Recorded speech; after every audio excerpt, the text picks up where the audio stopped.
본 방송에서 제공하는 투자 정보는 투자 판단에 대한 조언입니다. 방송에서 제공하는 주식의 가치, 가격 상승 및 가격 하락에 대해서는 방송사에서 보장하지 않습니다.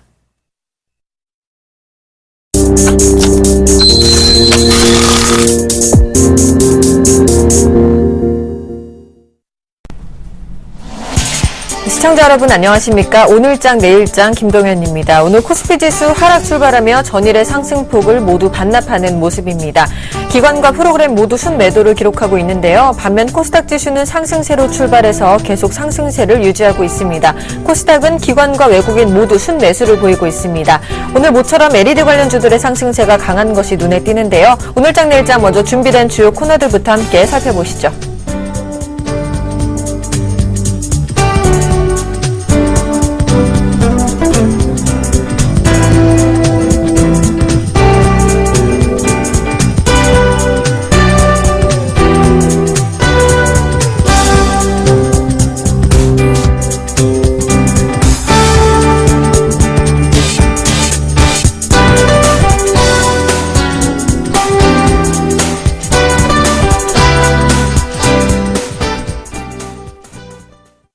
네, 먼저 오늘 우리 시장 어떤 이슈가 영향을 미쳤을지 대신증권 글로벌 마켓 전략실의 이경민 연구위원 연결해서 오늘장 이슈 점검과 내일장 전략까지 세워보도록 하겠습니다. 안녕하십니까? 예, 안녕하십니까? 네, 반갑습니다. 자, 오늘 7월의 시작입니다. 2014년 하반기의 시작이기도 한데요. 하반기 시장 전망은 어떻게 하시는지부터 여쭤보겠습니다. 네, 일단 코스피가 장 초반에는 좀 큰 폭으로 하락하기도 했습니다. 1987포인트까지 밀렸는데요. 그런데 이내 1994선을 회복하고 낙폭을 줄여오면서 2000선을 다시 한번 목전에 두고 있습니다. 이런 부분들을 봤을 때는 최근에는 경기지표, 호전세, 그러니까 글로벌 매크로 환경의 변화에 따른 상승 추세가 형성될 조짐이 아닌가 판단을 하고 있는데요. 따라서 2014년 하반기 코스피 밴드는 1950에서 2300포인트로 제시드리고요. 그 경로는 3분기 중에 연간 고점을 형성하고 4분기에는 좀 완만한 조정이 나타나지 않을까라는 생각을 하고 있습니다. 하반기에 주가 상승을 강하게 보는 이유는 글로벌 경제 지표들, 그러니까 글로벌 경기 모멘텀이 동반 회복할 것으로 보고 있고요. 그리고 물가가 저물가 기조에서 상승 흐름으로 전환되지 않을까라는 전망을 하고 있습니다. 최근 주목할 부분은 6월 글로벌 경제 지표, 그러니까 6월 제조업 경제 지표 PMI 지수가 미국, 유럽, 중국, 일본 모두 50% 그러니까 확장 국면으로 진입했고요. 물가 또한 미국을 중심으로 상승 국면으로 진입하고 있습니다. 이런 부분들은 수요단을 자극할 수 있다는 측면에서 인플레이션 부활이 주식시장에서는 긍정적인 역할을 할 것으로 보고 있습니다. 따라서 하반기에 주목할 업종으로는 철강, 화학, 은행 업종을 제시드리고 있습니다. 알겠습니다. 마지막으로 오늘장 마감 전략 세워주신다면 어떨까요? 네, 지금 이렇게 긍정적인 전망을 드렸는데요. 단기적으로는 환율 변수, 그러니까 원달러 환율이 다시 1010원 선까지 위협하고 있는 상황이고요. 환율 변수와 실적 불확실성이 좀 더 이어질 것으로 예상되고 있기 때문에 당분간은 2000선 회복 및 안착 과정이 좀 더 이어질 것으로 보고 있습니다. 하지만 다음 주 초반에, 그러니까 삼성전자 실적 가이던스가 발표된 이후에는 좀 실적 하향 조정세가 좀 잦아들고 그리고 환율 변동성도 좀 잦아들면서 주가는 하반기 펀더멘털에 대한 기대감을 좀 반영해 나갈 것으로 전망을 하고 있습니다. 최근 화학, 철강, 금융업종의 반등 시도가 나타나고 있다는 점도 주목할 필요가 있겠는데요. 특히 이들 업종은 2분기 실적 불확실성이 여타 업종이나 시장보다도 좀 안정적으로 보고 있다는 점, 그러니까 실적 불확실성이 제한적이라는 점에 있어서도 좀 매력적인 것으로 판단하고 있습니다. 알겠습니다. 지금까지 대신증권 글로벌 마켓 전략실의 이경민 연구위원과 함께했습니다. 도움 말씀 고맙습니다. 예, 감사합니다. 자, 바로 이어서 외환시장 흐름도 한번 살펴보도록 하겠습니다. 자세한 소식을 KB 외환선물의 정경팔 팀장님 연결해서 들어보겠습니다. 안녕하십니까? 네, 안녕하세요. 네, 반갑습니다. 오늘 원달러 환율이 1011원으로 하락 출발했는데요. 현재 이 시간 외환 동향 어떻습니까? 네, 달러 환율이 어제 종가 수준에서 횡보하고 있습니다. 오늘 서울 외환시장은 어제 종가 대비 30전 하락한 1011원 50전에 개장했고요. 개장 이후 코스피 지수 약세와 또 외국인 순매도 영향으로 1012원 50전까지 반등했습니다만 다시 하락 압력을 받았고요. 이 시간 현재는 1011원 70전에 거래되고 있습니다. 국제 외환시장에서 달러화는 어제 저녁부터 오늘 아시아장에 이르기까지 대부분의 통화 대비 약세를 보이고 있는데요. 반면에 원화에 대해서 달러화는 지난 새벽 뉴욕 여객시장에서부터 오늘 서울시장에 이르기까지 강보합 분위기를 유지하고 있습니다. 이것은 달러화나 원화의 자체적인 요인보다는 1010원을 방어하려는 당국의 개입에 대한 경계감이 작용했기 때문으로 추정하고 있습니다. 6월 무역 수지 53억 달러의 흑자와 또 상반기 기준 사상 최대 수출 실적 달성 등 환율의 하락을 이끌 수 있는 재료들이 나왔습니다만 어제 당국의 강한 개입을 경험했던 만큼 환율은 개장가 부근에서 지지되고 있는 그런 상황입니다. 알겠습니다. 이제 어느 정도 좀 바닥권은 지지가 되고 있는 모습인데 향후 전망은 어떻게 보십니까? 네, 달러는 하락폭이 점차 줄어들고 있고요. 또 기술적으로도 반등의 신호가 등장하고 있기 때문에 환율이 1010원대에 머무는 기간은 늘어날 것으로 보고 있습니다. 글로벌 달러가 대부분의 통화 대비 약세를 보이고 있기 때문에 달러원은 좀처럼 의미 있는 반등세를 보이기는 쉽지 않아 보이고요. 가능한 경우를 생각을 해본다면 대외적으로 다우지수가 기존의 상승 추세선을 하향 이탈할 정도로 조정을 보일 경우 달러원의 의미 있는 반등세가 진행될 것으로 예상하고 있습니다. 이 경우가 아니라면 파운드화나 뉴질랜드 달러가 강세를 보일 때 원화가 크로스 거래 통화로서 사용되는 경우에 달러원이 반등할 수 있는 여지가 있다고 보고요.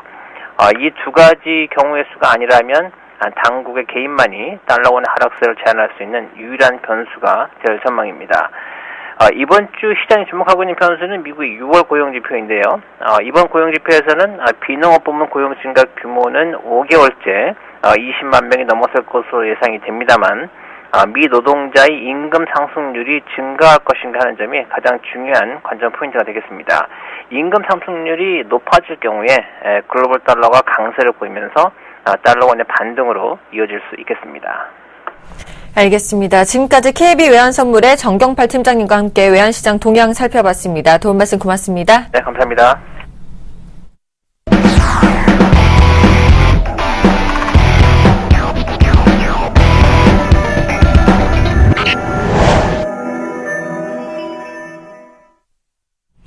김용준의 시장 돋보기 시간입니다. 이 시간에 어떤 이슈가 주목을 받고 있을지 자세히 알아보도록 하겠습니다. 샘플러스 김용준 멘토와 함께 자세히 알아보도록 하겠습니다. 안녕하십니까? 네, 안녕하세요. 네, 반갑습니다. 오늘장 LED 관련주들의 초강세가 진행 중입니다. 자세한 내용 먼저 전해주실까요? 최근에 좀 집중적으로 좀 말씀드렸던 부분이 이제 그 2세대 종목군이 나올 거다라는 얘기를 했고요. 그리고 지속적으로 성장할 수 있는 업종에 배팅을 하셔야 된다는 얘기를 드렸고, 그 개별 종목들 최근에 이제 그 투신이나 아니면 그 외국인들의 그 매도가 나왔던 것은 중장기적인 펀드들이 매도가 나온 것이 아니라 그 단기성 펀드들과 그리고 작년에 설정됐던 성장 펀드 쪽에서의 매물이 집중적으로 세대되면서 수급이 상당히 엉켰다는 얘기를 좀 드렸습니다.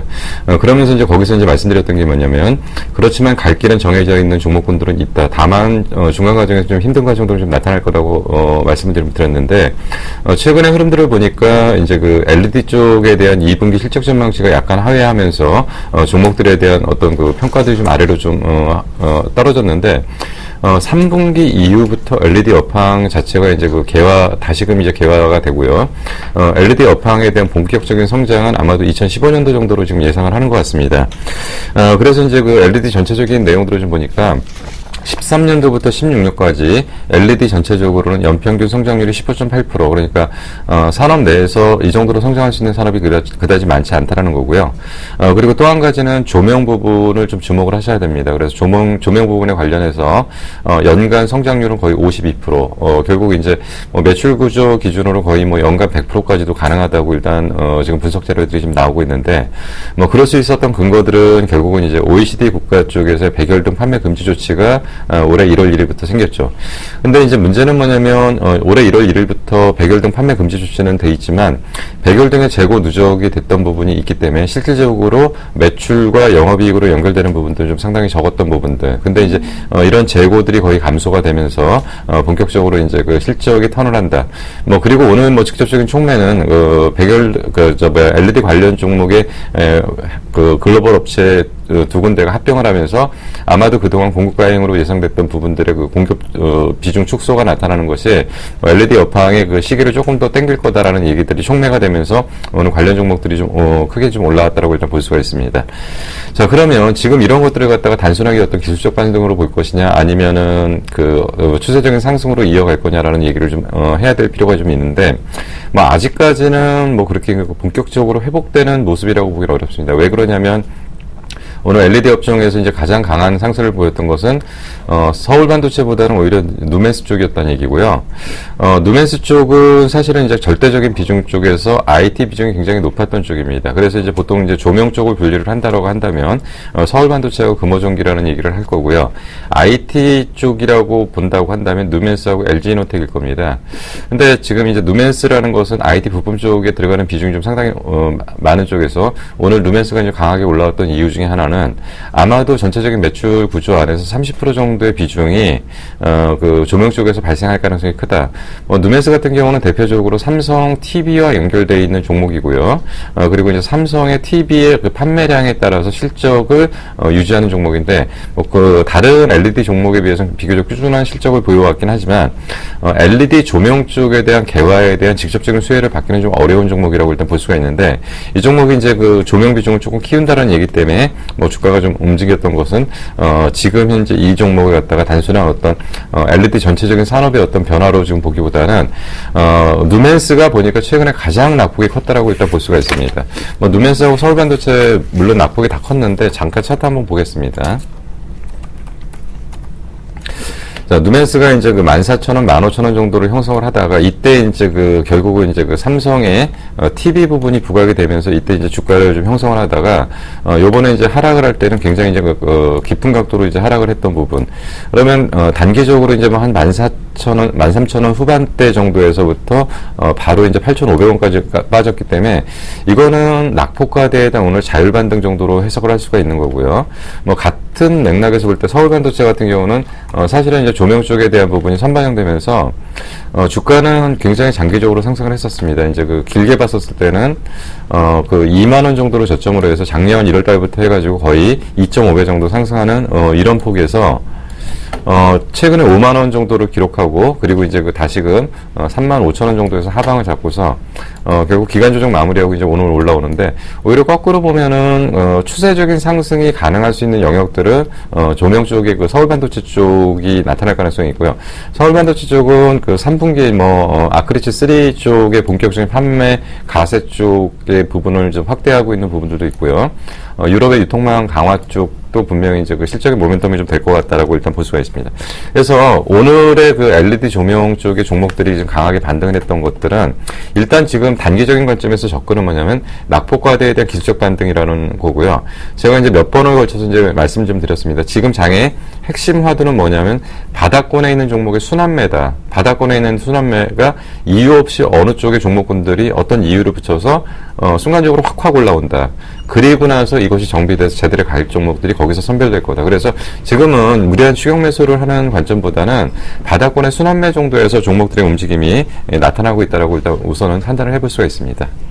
알겠습니다. 저 얼마 전에도 이 서울 반도체를 굉장히 좀 자세하게 소개해 주신 적이 있잖아요. 이 LED가 상업화되는 시점 아까 2015년 정도라고 하셨는데 언제쯤으로 우리가 알면 될까요? LED는 이제 그 상업화는 이제 먼저 한 단계가 좀 시작됐다가 그 속도가 좀 지연됐던 게 뭐냐면 그 개화 시기를 좀 예측을 못하다 보니까 업체들이 이제 선투자를 했던 부분들이 좀 상당히 많았고요.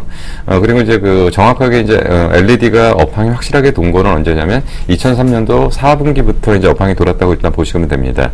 근데 이제 그 상업화라는 것은 분명히 어떤 시장이 형성돼야 된다고 일단 볼 수가 있는데요.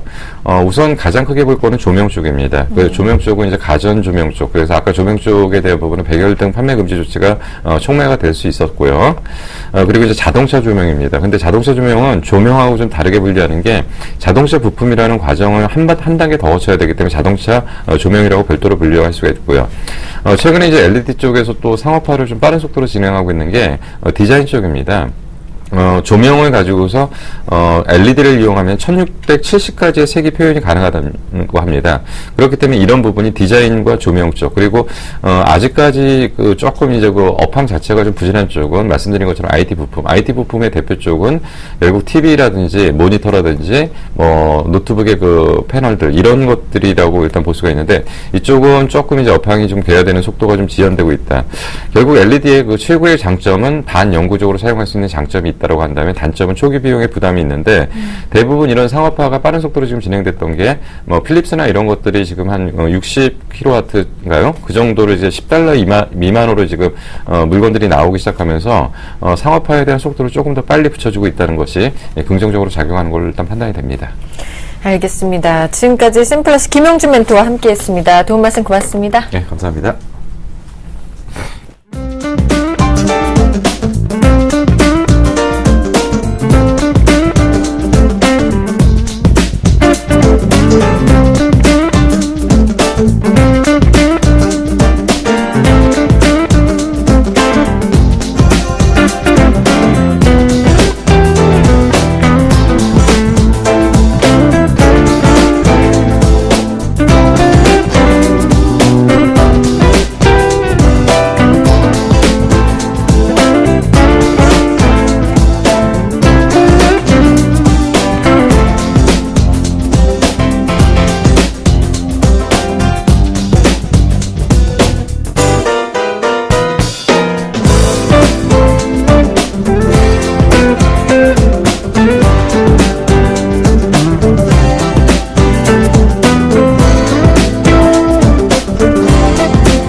안녕하십니까, 남원호 멘토입니다. 드디어 2014년도요 반이 지나갔습니다. 반기가 끝나고요 새로운 하반기가 시작되는 첫날이네요. 자, 6월 말 윈도우 드레싱 효과에 의해서 기관들의 매수세가 상당히 많이 들어왔었죠. 이제 7월 1일이다 보니까 윈도우 드레싱에 대한 효과가 소멸이 되었죠. 그러면 그간의 지수를 당겨 놓은 만큼 또 오늘은 일정 부분 물량을 내어놓고요 다시금 세판짜기에 들어갈 가능성이 굉장히 높은 시점이 다가왔다, 이렇게 보시면 되겠네요. 이 올해를 나누어서 생각해 볼 때 상반기와 하반기 굉장히 다른 양상이 될 가능성이 굉장히 많습니다. 왜냐하면 하반기가 바로 지금 글로벌, 특히 유럽의 유동성 보강이 이제 스타트가 된 부분에서 효과가 점진적으로 나타나는 시기이기도 하고요. 또 대부분 우리나라 기업들이 작년 4분기와 올해 1분기, 2분기를 기점으로 턴어라운드 하는 종목들이 상당히 많이 나타난다는 것이다, 이렇게 생각할 수가 있겠죠. 그러면 지금은 하나의 우리 시장에서도 터닝 포인트가 될 가능성이 굉장히 많은 시점이기 때문에 이번 서머 랠리는 분명히 나올 것이다, 저는 이렇게 계속 강조해 드리고 있습니다. 자, 서머 랠리가 나온다면 이제 현재 어느 쪽에서 나오느냐가 굉장히 중요하겠죠. IT냐 자동차냐 아니면 소재 산업재냐 방어주냐 민감주냐, 이런 부분인데, 항상 제가 지금 강조해 드리고 있는 부분은 미국계 자금이 주도하는 IT 계열이 아니라, IT 자동차 계열이 아니라 유럽계 자금의 유입에 의해서 소재 산업재주와 그리고 민감주와 소형주보다는 대형주 중심의, 그리고 지수 중심의 상승이 나타날 수밖에 없는 환경이다. 그렇기 때문에 여러분들께 계속 대형주와 민감주, 소재산업재 군들을 관심 있게 모아가자 이렇게 말씀해 드리고 있습니다. 자, 오늘 장의 특징주는요, 앞서 우리 김영준 멘토님이 다루었던 내용인데요. 그 중에서 한 종목이 나왔네요. 어떤 종목이냐면 바로 서울반도체입니다.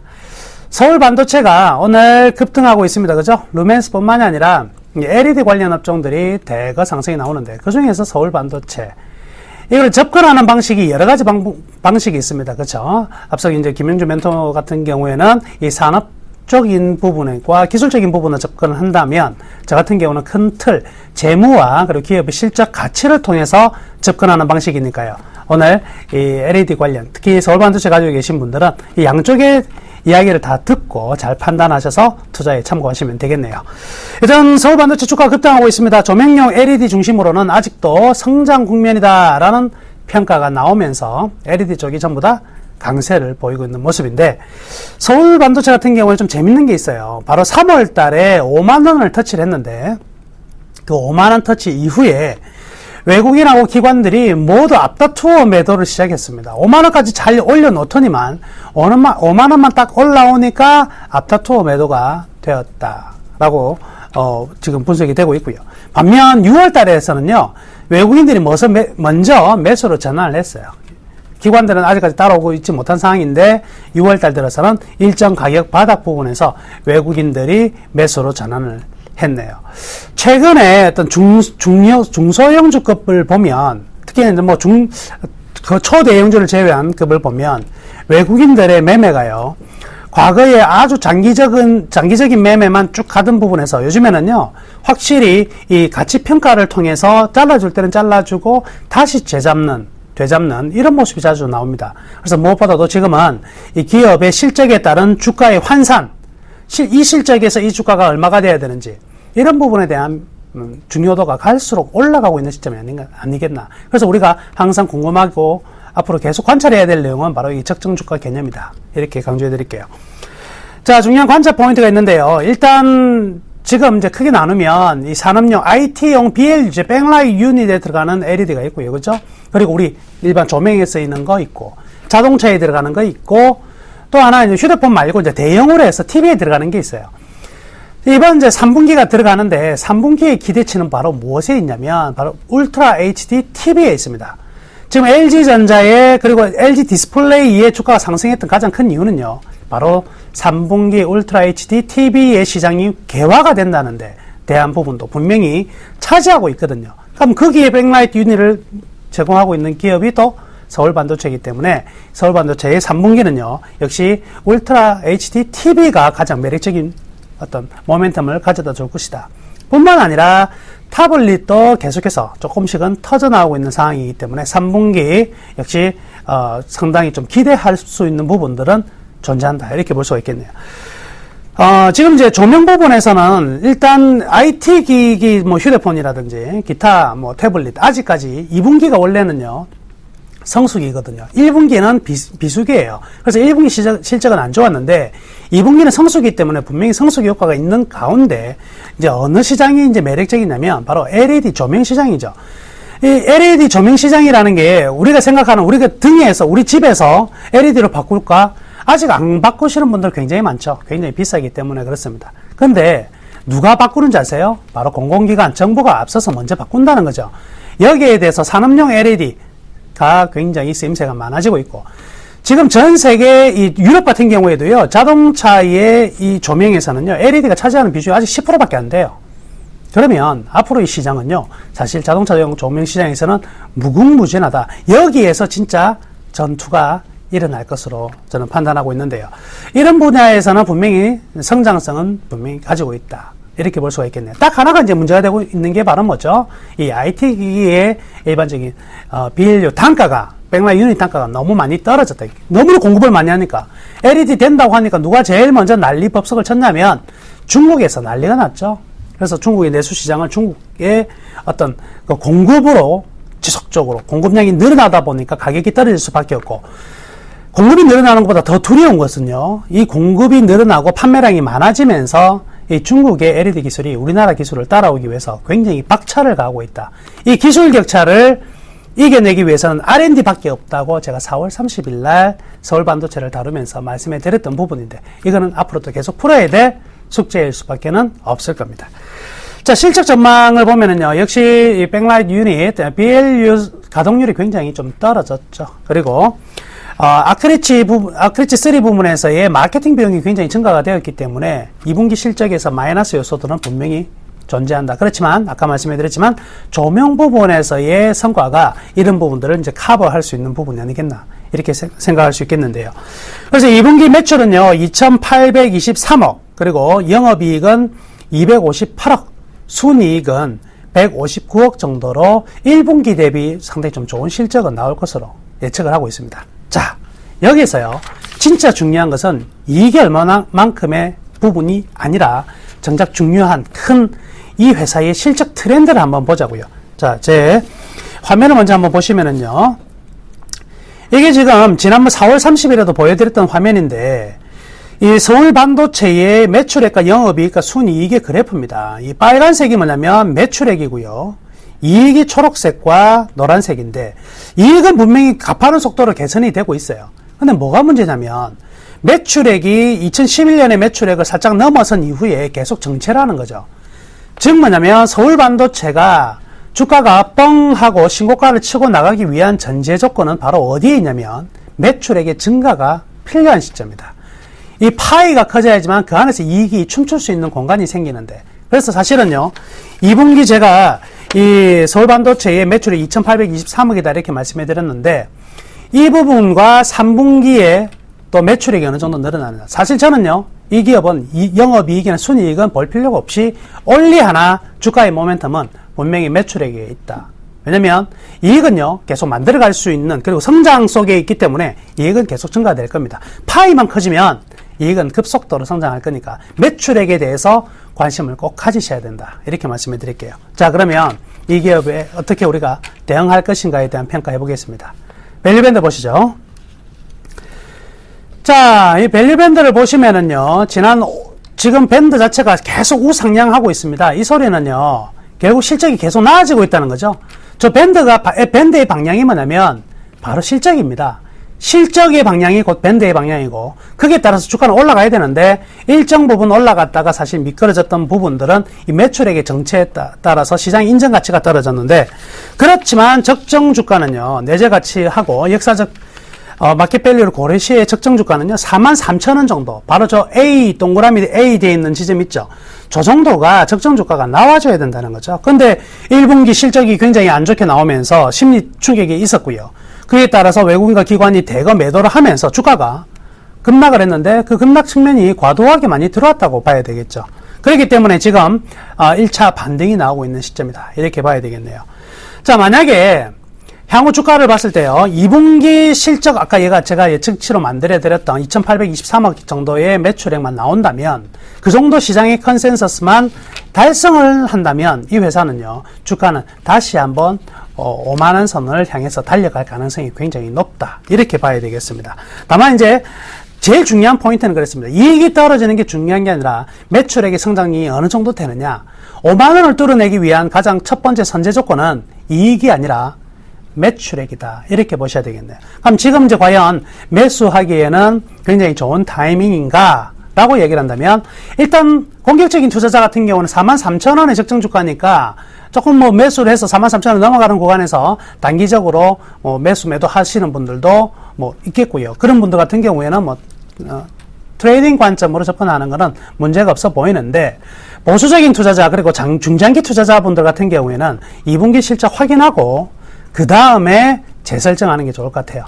그래서 저는 개인적으로는 이 서울 반도체를 2분기 실적이 어느 정도 나오고 매출액이 어느 정도 나오는지를 확인하고, 자, 이 종목에 대해서 새로운 전략을 한번 짜보는 것도 좋겠다. 지금은 가지고 있지 않는 사람들은 관망, 가지고 계신 분도 그대로 보유하는 전략이 가장 좋아 보인다. 이렇게 결론 지어드리도록 하겠습니다. 자, 좋은 오후 맞이하시고요. 내일 다시 뵙겠습니다. 감사합니다.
안녕하십니까, 김현준 멘토입니다. 네, 시장 분위기가 빠르게 회복 중입니다. 특히나 오늘 시장에서 오전장에 좀 밀리는 듯 싶었는데 코스피는 많은 회복을 해주면서 1995포인트 상한까지 올라왔고요. 코스닥은요, 엄청납니다. 지금 현재 1.4% 급등해줍니다. 544포인트 상황까지 보여주고 있습니다. 자, 이 시장 어떻게 대응을 하실지에 대한 부분을 말씀 좀 드려봅니다. 자, 오늘 코스닥 굉장히 잘 갑니다. 코스닥 관련주들도 대형주 중심으로 해서 막 급등을 하고 있는 현상. 특히나 다음이나 그다음에 파라다이스, 서울반도체, CJ, ENM 등 대부분의 시가총액 상위 종목군들이 3% 이상에서 7%까지 급등을 해주면서 시총 자체를 끌어올려주고 있습니다. 자, 그런데요, 제가 분명히 말씀드리는 것은 지난주부터 똑같은 얘기입니다. 코스피 실적주 매수 전략은 변함은 없습니다. 삼성전자 때문입니다. 삼성전자가 이번 주 금요일날 영업이익 컨센서스 발표가 있습니다.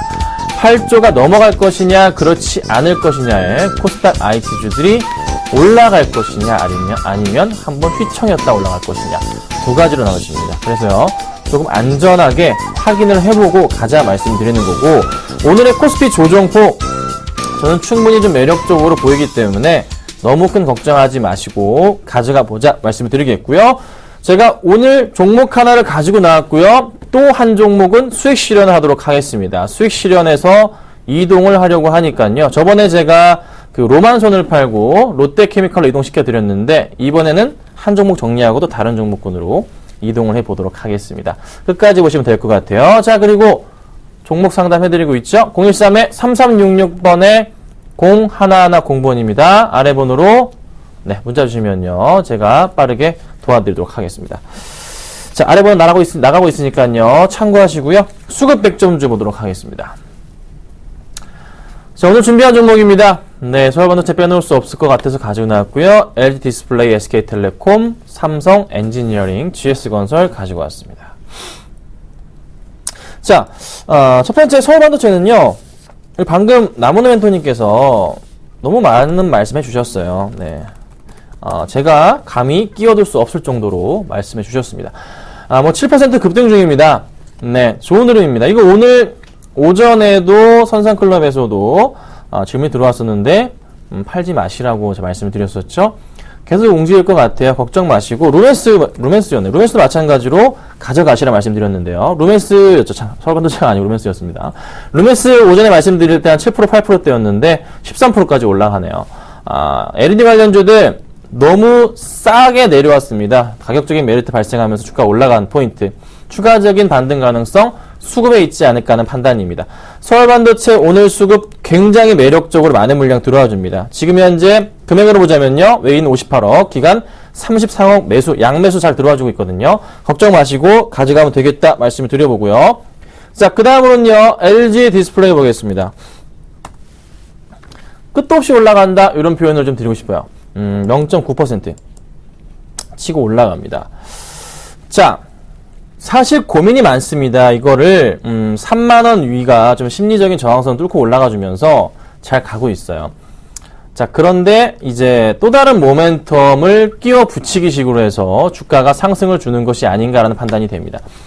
그 끼어든 모멘텀 자체는 바로 이거죠. 아이폰 6에 대한 모멘텀인데, 인치수 자체가 커졌기 때문에 LG 디스플레이 쪽에는 수혜가 될 수밖에 없고, 그리고 아이폰 6 관련주들이 앞으로 시장에서 조금 주목을 받을 것 같습니다. 그래서 그 포인트에 맞춘다면은 LG 디스플레이가 현지에 이런 많은 수급들이, 기관들의 매수가 들어오는 이유에 대해서 알 수 있지 않을까라는 판단입니다. 자, 오늘장 수급에서도 살펴보자면요, 외인들이 20억 이상, 기관들도 역시나 마찬가지로 20억 이상을 좀 매수를 해주고 있습니다. 꾸준한 상승 가능성 있겠지만 사실 이 종목 매수 사인은 못 드립니다. 너무 많이 올랐기 때문에 조정이 좀 필요할 것 같아요. 너무 많이 올랐어요. 그렇죠? 조정을 좀 이렇게 거친 이후에, 올랐다 거치죠? 이번 마찬가지로 조정을 좀 거친 이후에 그때를 좀 노려봐야 되지 않을까 하는 판단입니다. 그래서 매수 흐름, 상승 패턴 굉장히 좋은데요, 조정을 기다려보자, 이렇게 좀 말씀을 좀 드릴게요. 자, 그 다음 봅니다. SK텔레콤입니다. 자, SK텔레콤도 오늘 오전에 선상클럽에 질문이 들어왔습니다. 매도를 할까요? 아니요, 매도하지 마세요 라고 말씀을 드렸습니다. 자, SK텔레콤의 두 가지 포인트 똑같은 얘기 한번 더 드려보겠습니다. 첫 번째 포인트는 2분기 실적이 긍정적이라는 겁니다. 그 영업 정지 기간에 있었기 때문에 실적이 굉장히 좋을 거라는 거죠. 45일에 대한 부분. 뭐 그 포인트 보시면 될 것 같고, 두 번째는 배당 이슈. 항상 그 배당을 하기에 가장 좋은 시점은요, 5에서 6개월 전에 매수할 때가 가장 최고의 수익률을 거두는 것으로 현재 나와 있습니다. 평균 기준인데요. 그렇다면은 SK텔레콤 같은 경우도 배당 매력도 굉장히 높은 종목이고, 올해 실적도 좋기 때문에 배당도 잘 주겠죠? 걱정 없이. KT처럼 안 주는 게 아니라 잘 주겠죠? 그렇다면 SK텔레콤이 왜 오늘 시장에서 외인들이 사주고, 최근 들어서 다시 외인들이 매수를 해주는지 하는 이유를 아실 것 같아요. 추가 상승 나올 가능성이 높고요.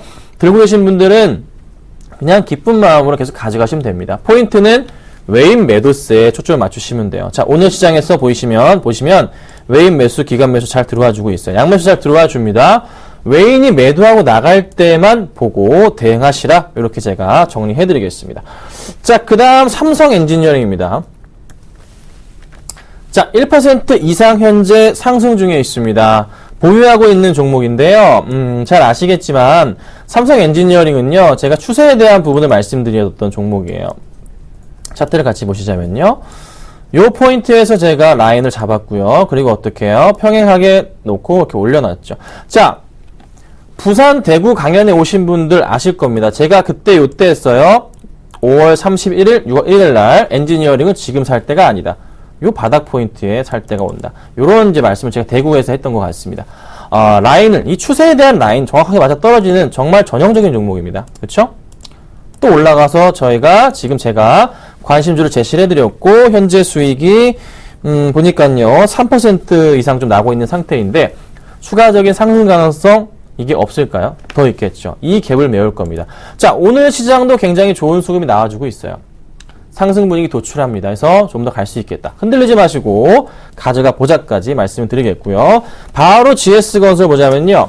자, GS건설 오늘 6% 급등합니다. 제가 건설주 봐야 된다고 최근 들어서 말씀을 드리고, 건설, 화학, 철강주를 봐야 된다고 말씀을 드리고 있습니다. 세 종목 다 뭐죠? 경기 민감주입니다. 경기 민감주들의 상승률은 이제 시작인 겁니다. 새로운 모습으로. 먼저 건설주 튀어갑니다. 그 전에 화학주 한번 튀어갔고요. 다시 또 다른 종목 화학주들, 건설주들, 마찬가지 철강주들 좋은 들이 나타날 거예요. 하지만 오늘 지수가 약간 흔들리다 보니까 쉬어가는 모습이 나타납니다. 하지만 종목 문제 있나요? 없습니다. GS건설도 참 이게 뭐죠? 제가 항상 강조드리는 추세에 대한 부분에 있어서 참 재밌어요. 이 추세라는 게. 하단 맞아 떨어지잖아요. 하단이죠? 자, 여기서 또 어떻게 해요? 상단 그려보자면, 좀 뒤로 빼서 그려드릴게요. 상단을 어떻게 평행하게 만들어서 그려보자면요. 다음 포인트 어디입니까? 보이시나요? 여기 고점 포인트. 정확하게 맞아 떨어집니다. 이 그림이 나올 가능성 없을까요? 있습니다. 다음 포인트 전고점 뚫고 가는 포인트가 1차. 눈의 이제 전문가들이 얘기하는 전고점 포인트까지 갈 것 같아요. 요런 그림이 한번 나오는 거고요. 제가 볼 때는 그 이상 갑니다. 얼마까지요? 저는 요거 이렇게 갈 것 같네요. 약간 올라가다 조정 거치고 올라가다가 조정 거치고 올라가서 4만 1,000원이나 2,000원 정도까지는 무난하지 않을까 판단이 되네요. 그렇죠? 자, 요렇게 보셔야 된다는 거죠. 흐름을 읽으셔야 돼요. 흐름을. 그러니까 여러분들 21선이 깨고 61선이 깨고 120선이 깼으니까 매수해야 돼. 올라갈 때 매수해야 돼. 그거는 누구나 다 아는 겁니다. 아는 거라고요.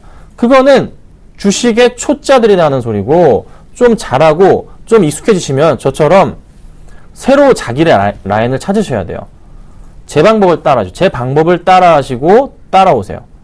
그게 맞습니다. 이게 맞고, 제가 이 방법으로 지금 굉장히 오랫동안 하고 있는데 70에서 80% 이상의 승률을 보여주고 있으니까 잘 좀 따라오십시오. 대신에 수급은 꼭 병행해야 된다. 이 말씀은 제가 드리도록 하겠습니다.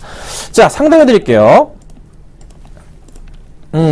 자, 현대IP 7811님, 현대IP 7,970원에 매수하셨는데요. 보도록 하겠습니다. 7,970원. 자, 볼게요. 여기 포인트예요. 최근에 매수하셨다면은 요 포인트가 여기 뭐죠? 다시 그어볼게요. 최근에 매수하셨다면은 여기서 매수하신 겁니다. 그렇죠? 자, 그런데 제가 항상 강조드리는 포인트가 있습니다. 뭐죠? 이 바닥에 대한 라인은 정말 중요하다 말씀을 드립니다. 최소한 2개 이상 간다 말씀드렸어요. 여기서 요렇게 입고 가는 거예요. 그렇죠? 그 다음 이거 어떻게 평행하게 선 가고 어떻게 해요? 가벼운 마음으로 올리면 된다. 그럼 어떻게 여기가 고점, 고점, 고점 간다. 여기 바닥 포인트 이거 맞아 떨어지잖아요. 이 종목. 자, 지금 현재 7,900원대 매수 바람직했습니까? 아니라고요. 아니었다고요. 아니었다고요. 제 방송을 많이 안 보신 분이십니다. 앞으로 계속 보십시오. 계속 보시고 따라오셔야 됩니다. 채널 누르시면 안 됩니다. 자, 그러면 이럴 경우 어떻게 된다고요? 이 바닥이 깼을 때 어떻게? 일단 매도인데 다시 올라갈 때 매수하면 어디까지? 추세의 하단까지. 여기까지는 보통 올라옵니다. 1차적으로. 지금 1차적으로 반등을 주는 구간까지 올라온 상태예요. 다음 구간 어디입니까? 이 정도 문제 없다면 어디까지 갈까요? 이 갭을 메우겠죠. 여기서 어떻게 해요? 올라가겠죠. 고민하셔야 되나요? 이거? 매도하셔야 되나요? 현대IP? 가져가셔야죠. 그렇죠? 걱정이 없습니다. 홀딩 하시고 가져가시고요. 나중에 막 치고 올라가서 8,300원, 8,500원 갔을 때 그때 연락 주세요. 매도해야 되는지 말아야 되는지 다시 한번 봐드리겠습니다. 강력하게 홀딩 의견 드려보도록 하겠습니다. 자, 그 다음 볼게요. 현대로템입니다. 0282님 현대로템이 33,000원 60% 33,000원이요. 자, 현대로템 33,000원이라 잘 보세요. 제 투자 원칙 중에 하나가 이겁니다. 상장한 지 6개월 미만 종목은 저는 절대로 쳐다보지 않습니다. 이건 제 투자 원칙이에요. 여러분들 기억하실 겁니다. 왜 그러냐면 보호 예수 물량 자체가 쏟아져 나오기 때문입니다. 1개월, 6개월, 12개월치로. 그러면 현대로템에 6개월이 끝나는 시점 어디입니까? 하나, 둘, 셋, 넷, 다섯, 여섯. 여기죠. 최소한 매수를 하더라도 이때 5월부터 지켜보고 반등을 줄 때 그때 매수를 하셨어야지 맞는 구간이라는 거죠. 이건 절대 불변의 법칙입니다. 상장한 지 얼마 안 돼서 올라가는 종목이 계속 올라가는데 올라가다가 갑자기 조정이 나올 때 있어요. 이 종목 있죠. 기가레인 이런 종목 있죠. 상장한 지 얼마 안 됐어요. 그런데 6개월이 다가가니까 주가 어떻게 됩니까? 내려갑니다. 왜죠? 보호예수 물량 쏟아져 나올 거니까 불안하니까. 자, 현대로템은 이제 어떻게 될까요? 보호예수 물량 소화가 끝나고 나면 이제 올라가겠죠? 올라갈 겁니다. 내려왔던 주가가 다시 이렇게 올라갈 거라고요. 그 시점이 머지 않았어요. 자, 그러면 매수하신 구간 때 굉장히 잘못됐구나. 왜? 한 달 끝나도 보호예수 물량 나오는데 매수하셨던 것 자체가 실수였었습니다. 자, 그러면 안 갈까요? 33,000원까지. 현대로템은 국내 최고의 기술력을 갖고 있는 철도 업체입니다. 자, 올라갈 수밖에 없는 그림이 조만간 나올 겁니다. 기다리셔야 됩니다. 힘드시겠지만 버티셔야 되고 또 올라갈 때 그때 저를 다시 찾아오세요. 그때 제가 다시 한번 봐드리겠습니다. 현재로서는 현대로템에 대해서는 드릴 말씀이 없어요. 버티셔야 돼요. 나쁜 거 하나 없으니까 가져가시자 말씀드리겠습니다. 자, 대림산업 보겠습니다. 대림산업 0342님 84,500원 84,500원 매수가 보자마자 나이스 타이밍 매수 정말 잘하셨구나 생각이 듭니다. 자, 기다리셨다가 매수 잘하셨어요. 올라가는데 타이밍 잘 맞추신 것 같아요. 대림산업에 이거는 주봉을 좀 볼게요. 주봉을 딱 보니까 큰 그림에서 봤을 때, 자, 유럽 위기 때 이후부터 볼게요. 유럽 위기 이후, 이때죠? 이때부터 살펴보자면, 거의 8만원대는요, 바닥 인식으로서 반등을 주었던 바로 그런 구간이네요. 자, 그리고 나서 어디까지 항상 올라갔죠? 보자면, 요 라인 잡히네요. 얼마입니까? 92,000원까지는 죽었다 깨나도 얘는 그냥 갔던, 그냥 무슨 일이 있어도 갔던 구간입니다. 맞죠? 네, 맞아요. 맞는 겁니다. 그러면 다음 구간 자체에서 이 갭을 못 메울 이유가 저는 없다는 판단이 되네요. 가져가셔야 되겠죠. 자, 최근에 건설주들 오늘 시장에서 굉장히 좋은 모습 보여줍니다. 일봉으로 다시 갈게요. 굉장히 좋은 모습 보여주고 있어요. 대림산업 맞고요. 현대건설뿐만이 아니라 방금 GS건설, 삼성엔지니어링 갑니다. 정부에서 밀어줍니다. 해외 수주를 정부에서 적극 지원하겠답니다. 그 포인트에 맞추고 주택경기 살아나고 있고 해외 주택 지표들 좋게 나와주고 있고 대림산업이 못 가리요. 해외 수주, 뭐 저가 수주에 대한 부분 그거는 지금 현재로서는 중공업에 몰려있는 상태이지 건설주들은 아니라는 거. 또 뭐 이라크 사태에 대한 부분이 안정화 단계로 들어갔다. 이런 포인트가 잡히면서 또 한번 주가가 급등을 합니다. 가져가야 되겠죠? 얼마까지? 최소한 9만원까지 대림사담 가져가셔야 돼요. 흔들리시면 안 됩니다. 그렇죠? 자, 종목 상담 정말 제가 시원시원하게 해드렸는데 안타깝지만 여기까지만. 네, 빨리빨리 보내주셔야 돼요. 제가 시작하자마자 보내주셔야지 이렇게 시원시원하게 답변을 드릴 수가 있습니다. 아셨죠? 자, 그러면 AS를 오늘은 AS부터 할게요. 자, 들고 있는 종목 살펴보도록 하겠습니다. 자, 지금 현재 보유하고 있는 종목입니다. 두산인프라, 광동제약, 황타이어, 현대제철 들고 있고요. 그 다음 들고 있는 건요. 살펴봐 드리자면요. 롯데케미칼, 삼성엔지니어링, 현대차, CJCGV 들고 있습니다. 자, 이 중에서요. 한 종목을 제가 빼고 오늘 말씀드릴 종목으로 이동을 하도록 하겠습니다. 지난번에 광동제약 팔고 이동해서 잘 움직여주고 있고 롯데케미칼이 이번에는 광동제약이 아니고 로한선이었죠? 얘기를 해버렸네. 이번엔 광동제약입니다. 자, 광동제약을 제가 매도 처리하겠습니다. 올라가고 있긴 해요. 올라가고 있긴 한데 왜 이걸 매도 처리하냐면 수익이 너무 많이 난 것도 있지만 종목이 너무 많아요. 네, 종목이 많기 때문에 정리를 좀 하고 가져가도록 하겠습니다. 그래서 광동제약이 현재 한 10% 이상 수익 중이실 거예요. 네, 현재가 부근에서 매도를 하시거나 아니면 뭐 내일 반등 준다면 매도하셔도 괜찮으세요. 굳이 이거 안 팔겠다 가져가셔도 괜찮습니다. 원래 장기적으로 보고서 이제 들어갔던 종목인데 이 방송만큼 막상막하 투매쇼에 들어가 있어요. 거기서는 안 팔겠습니다. 이 방송에서는 제가 일단은 수익을 확정하고 종목 교체 차원에서 종목이 많기 때문에 다른 종목으로 들어가고자 합니다. 수익 축하드리고요. 오늘 가지고 나온 종목으로 한번 이동해 보도록 하겠습니다. 이지바이오입니다. 사실 오전 방송에서도 말씀을 드렸습니다. 네. 근데 모멘텀 자체가 제가 볼 땐 나쁘지 않아서 가지고 나왔는데요. 자, 보겠습니다. 이지바이오 투자 포인트는 바로 이렇습니다. 뭐냐면요. 가장 중요한 포인트 한번 뽑아왔는데요. 첫 번째, 최근에 이제 돈육 가격 상승 부분 심상치가 않아요.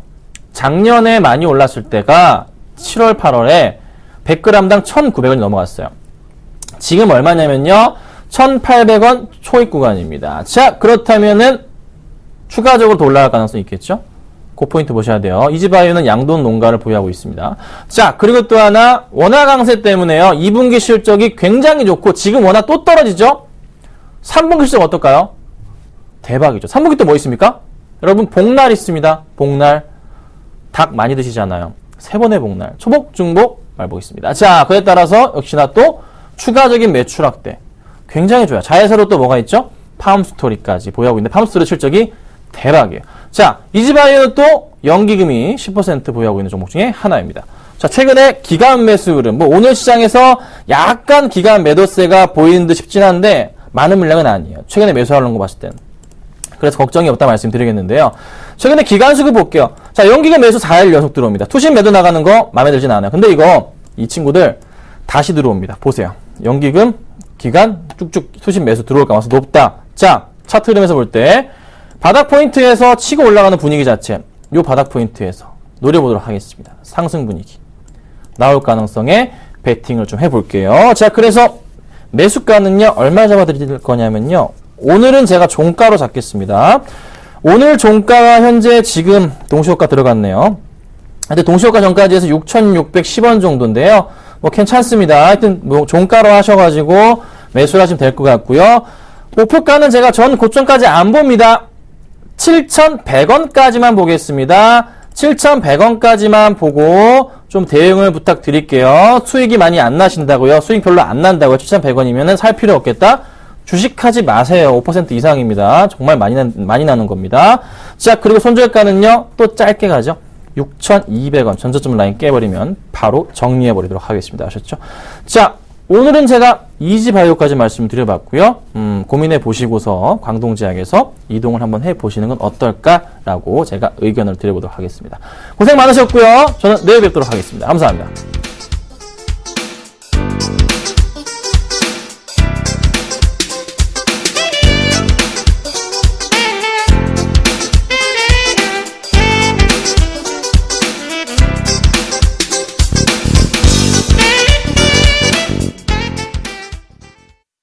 네, 오늘장 내일장 장 마감까지 8분여 정도 앞두고 있습니다. 코스피는 1996선에서 마감이 예상되고 있고요. 코스닥은 외국인과 기관의 순매수로 544선에서 마감이 예상되고 있습니다. 오늘장 내일장 오늘 준비한 소식 여기까지입니다. 시청해주신 여러분 고맙습니다.